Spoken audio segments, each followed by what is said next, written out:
சரி சார். தலைவருக்கு அப்துல் கலாம்னா ரொம்ப பிடிக்கும். அப்துல் கலாம்னா ரொம்ப பிடிக்கும். நல்லா கேட்டுங்க. அப்துல் கலாம்னா ரொம்ப பிடிக்கும். அதே மாதிரி அப்துல் கலாம் ஐயாவுக்கும் தலைவர்னா ரொம்ப ரொம்ப பிடிக்கும். அதனால தான் அவர் ஜனாதிபதியா இருந்தப்ப கேப்டனுக்கு சிறந்த இந்திய குடிமகனுக்கான விருது கொடுத்தாரு. இது அனைவருக்கும் தெரியும், எல்லாருக்கும் தெரியும், உலகம் தெரியும். இது அனைவருக்கும் தெரியும்.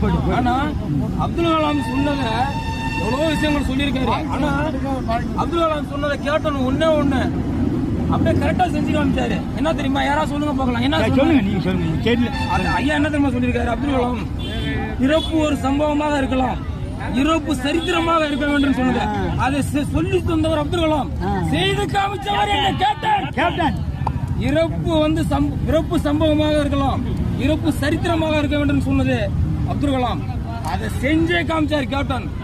உலகத்திலே கேப்டன் இறப்பு மாதிரி சரித்திரம் எதுவுமே கிடையாது சார். அப்துல் கலாம் சொன்னது ஐயா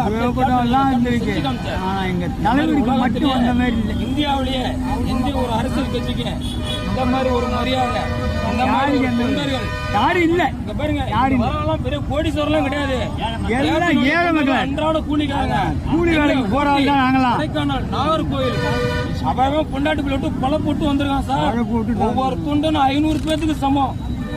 சும்மா போட்டு வாங்கி கொடுத்தாதான் வருவானுங்க மத்த கட்சியெல்லாம். அந்த வேலை எங்க கட்சியில இல்ல. எங்க கட்சியில எங்க கேப்டனுக்காக உயிரை கொடுக்க தயாரா காத்துருக்காங்க. உயிரை கொடுக்க தயார். என்ன சொல்ற? இப்ப நடமாடினா இருக்காரு கேப்டன், நடமாடினா இருக்காரு. இருக்கும்போது கேப்டன் பக்தனா இறக்கணும். அவரோட போய் சொர்க்கத்துல, அவர் சொர்க்கத்துல இருக்காரு. அதனால நாங்கெல்லாம் நாளைக்கு இறந்துட்டா கூட அவரு கூட சொர்க்கத்துக்கு போயிடும். மீதி இருக்கணும் நிறைய தான் போவானுங்க. அதான் உண்மை சார்.